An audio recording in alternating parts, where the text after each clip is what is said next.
Assalamualaikum warahmatullahi wabarakatuh. Berjumpa lagi dengan Bapak Syarah Nasution di materi ekonomi kelas 8. Nah, kali ini kita mempelajari materi berikutnya terkait tentang peran para pelaku ekonomi. Tapi sebelum kita masuk ke materi pembelajaran, Bapak harap kalian dalam keadaan sehat dan walafiat beserta orang tua di rumah. Sebelum kita mulai pembelajarannya, jangan lupa untuk like, subscribe, dan komen video ini, dan silakan bertanya dalam kolom video ini. Oke, tanpa lama-lama kita masuk saja ke materinya. Ya, peran para pelaku ekonomi. Sebelumnya Bapak sudah pernah menjelaskan melalui video juga di video sebelumnya siapa-siapa saja yang menjadi para pelaku ekonomi dan juga pengertian para pelaku ekonomi. Setelah memahami kedua hal tersebut, untuk tahap selanjutnya dan tahap terakhir adalah kita memahami apa saja sih peranan daripada para pelaku ekonomi ini, agar kita lebih memahami tentang seluk-beluk para pelaku ekonomi ini. Silakan dengarkan. Pada kenyataannya, negara kita tidak mampu memenuhi kebutuhannya sendiri sehingga diperlukan perdagangan dengan negara lain. Dengan demikian, pelaku ekonomi ini berkembang menjadi 4 macam seperti yang sudah Bapak sebutkan sebelumnya, yaitu rumah tangga, perusahaan, pemerintah, dan masyarakat luar negeri. Nah, keempat pelaku ekonomi tersebut yang sudah pernah Bapak sebutkan mempunyai peran masing-masing dalam melakukan kegiatan ekonomi. Nah, untuk memperjelasnya apa perannya para pelaku ekonomi, berikut ini Bapak uraikan sesuai dengan kondisi yang terjadi di Indonesia. Untuk yang pertama yaitu peran pelaku ekonomi rumah tangga. Dalam kegiatan ekonomi, rumah tangga ataupun rumah tangga konsumen memiliki 2 peran. Yang pertama yaitu sebagai konsumen terhadap barang dan jasa guna memenuhi kebutuhan hidup. Dan yang kedua sebagai penyedia faktor-faktor produksi. Apa-apa aja seperti faktor produksi itu: tenaga kerja, tanah, bahan baku, modal, dan pengusaha ataupun wirausaha. Sebagai penyedia bahan baku, misalnya rumah tangga mempunyai ladang yang ditumbuhi kayu mahoni, kemudian kayunya dijual kepada perusahaan mebel agar diolah menjadi perabot rumah tangga. Sekarang kita masuk ke peran pelaku ekonomi yang kedua yaitu perusahaan. Ya, kita ketahui perusahaan ada yang dimiliki oleh swasta, ada juga yang dimiliki oleh negara. Kalau perusahaan yang dimiliki negara namanya BUMN, kalau swasta dia BUMS. Selain itu, kita juga mengenal adanya koperasi sebagai salah satu bentuk usaha yang memiliki peran dalam kegiatan ekonomi. Jika ditinjau dari bentuk hukum, perusahaan dapat dikelompokkan menjadi perusahaan perorangan, firma, CV, dan PT. Perusahaan-perusahaan itu sebagai salah satu pelaku ekonomi memiliki peran penting dalam kegiatan ekonomi. Nah, apa saja yang menjadi peran perusahaan terhadap kegiatan ekonomi? Nah, berikut rinciannya. Adapun yang menjadi peran perusahaan dalam kegiatan ekonomi yaitu yang pertama, membeli faktor-faktor produksi seperti bahan baku, tenaga kerja, modal, dan pengusaha. Dan yang kedua, mengelola atau mengkombinasikan faktor-faktor produksi untuk memproduksi barang dan jasa. Yang ketiga, menjual barang dan jasa yang sudah dihasilkan kepada rumah tangga, pemerintah, masyarakat luar negeri, atau kepada ketiga-tiganya. Dan yang terakhir perannya yaitu bertanggung jawab terhadap kesejahteraan karyawan dan masyarakat sekitarnya. Selanjutnya, peran pelaku ekonomi yang ketiga yaitu pemerintah. Nah, dalam kegiatan ekonomi, pemerintah dapat berperan sebagai produsen, konsumen, dan pengatur kegiatan ekonomi. Berikut uraian mengenai peranan ketiga ini. Yang pertama, pemerintah sebagai produsen. Pemerintah dalam berperannya sebagai produsen memproduksi barang dan jasa yang dibutuhkan oleh masyarakat. Contoh, barang dan jasa yang dihasilkan pemerintah yaitu minyak dari Pertamina, semen dari Semen Cibinong, baja dari Krakatau Steel, listrik PT PLN, pesawat terbang PT Dirgantara Indonesia, pendidikan sekolah negeri dan perguruan tinggi negeri, di bidang kesehatan, puskesmas, di bidang keamanan, polisi dan tentara, di bidang keadilan ada hukum, dan banyak lagi hasil produsen pemerintah. Selanjutnya, pemerintah sebagai konsumen. Pemerintah dalam menjalankan fungsinya membutuhkan barang dan jasa untuk dikonsumsi atau untuk digunakan.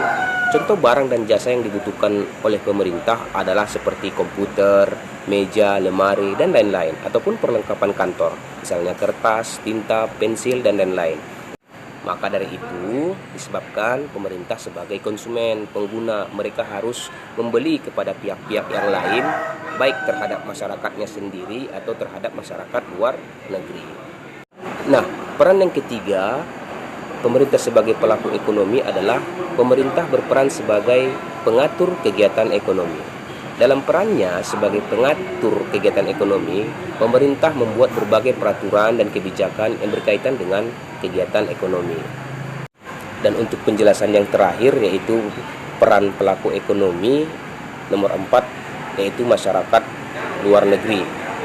Pengertian masyarakat luar negeri mencakup negara-negara dan masyarakat luar negeri itu sendiri. Adapun peran masyarakat luar negeri dalam kegiatan ekonomi adalah yang pertama, yaitu pengekspor barang dan jasa. Atau tahu nggak apa arti ekspor itu? Ekspor itu mengirim barang ke luar negeri, itu arti ekspor. Nah, berarti masyarakat luar negeri yang mengirimkan barang ke Indonesia. Bagaimana penjelasannya? Seperti ini. Bila kita membutuhkan barang dan jasa dari masyarakat negara lain, maka negara lain akan mengekspor barang tersebut yang kita butuhkan. Tahukah anak-anak semua bahwa Jepang sebagai negara industri yang telah mengekspor berbagai jenis kendaraan ke negara kita? Contoh Yamaha, Suzuki, Honda, Toyota, dan Mitsubishi. Sekarang Cina pun tidak mau ketinggalan. Banyak motor yang diekspor ke Indonesia seperti merek Tosa, Xialing, dan Beijing. Selain kendaraan, barang yang diekspor ke Indonesia oleh masyarakat luar negeri adalah makanan, minuman, alat hiburan seperti TV, video, radio, pakaian, alas kaki, dan lain-lain. Selanjutnya, peran pelaku ekonomi masyarakat luar negeri yaitu pengimpor barang dan jasa. Kalau tadi dia yang pertama pengekspor, sekarang pengimpor. Nah, mengimpor itu adalah mengirimkan barang ke luar negeri. Bila masyarakat luar negeri membutuhkan barang dan jasa dari negara kita, mereka akan mengimpor barang dan jasa yang mereka butuhkan. Pada umumnya, masyarakat luar negeri mengimpor barang-barang kerajinan dari Indonesia, seperti ukiran Jepara, kerajinan rotan, pakaian, alas kaki, peralatan elektronik. Sedangkan di bidang jasa yang diimpor ke luar negeri itu contohnya seperti mendatangkan grup-grup kesenian atau artis-artis Indonesia untuk menghibur mereka di luar negeri, seperti konser. Peranan yang ketiga dari peran pelaku ekonomi masyarakat luar negeri adalah pengekspor faktor-faktor produksi. Bila negara kita membutuhkan faktor-faktor produksi dari negara lain seperti bahan baku, tenaga kerja, modal, dan pengusaha, maka negara lain akan mengekspornya ke Indonesia. Faktor produksi yang banyak diekspor ke Indonesia adalah faktor produksi modal, karena Indonesia memang sangat kekurangan modal. Negara-negara yang telah menanamkan modalnya ke negara kita disebut sebagai investor. Nah, kegunaan negara kita mendatangkan investor dari luar negeri itu apa tujuannya? Ya, untuk membangun jalan raya di Indonesia, untuk membangun gedung-gedung tinggi di Indonesia, seperti Korea Selatan juga pernah mengekspor tenaga kerjanya ke negara kita. Nah, yang keempat, peran pelaku ekonomi masyarakat luar negeri yaitu mengimpor faktor-faktor produksi. Bila negara lain membutuhkan faktor-faktor produksi dari negara kita, maka mereka akan mengimpornya dari negara kita. Faktor-faktor produksi yang paling banyak mereka impor dari negara kita adalah faktor produksi alam dan tenaga kerja. Dan yang kelima, peran pelaku ekonomi masyarakat luar negeri yaitu mitra kerjasama ekonomi. Mitra kerjasama ekonomi antar negara amat diperlukan untuk memajukan kehidupan keekonomian sebuah negara. Oleh karena itu, masyarakat luar negeri merupakan mitra kerjasama yang baik untuk memajukan ekonomi. Kerjasama dengan masyarakat luar negeri meliputi hal-hal berikut: produksi, perdagangan, dan juga mengenai perburuan atau kerjasama di bidang perburuan ini bertujuan meningkatkan kesejahteraan para pekerja seperti kerjasama yang tergabung dalam ILO. Nah, itu dia mengenai penjelasan tentang peran para pelaku ekonomi yang 4 itu. Semoga kamu memahaminya, dan apabila kamu kurang memahaminya silakan ditanyakan di grup WhatsApp tentang apa pertanyaanmu dan bagaimana penjelasannya, ya. Jangan chat pribadi. Setelah itu Bapak ingin memberikan tugas juga. Tugasnya yaitu carilah masing-masing 5 contoh perusahaan BUMN dan BUMS, badan usaha milik negara dan badan usaha milik swasta, 5. Dan tugas yang kedua yaitu carilah tentang peraturan-peraturan yang telah dibuat pemerintah di bidang ekonomi.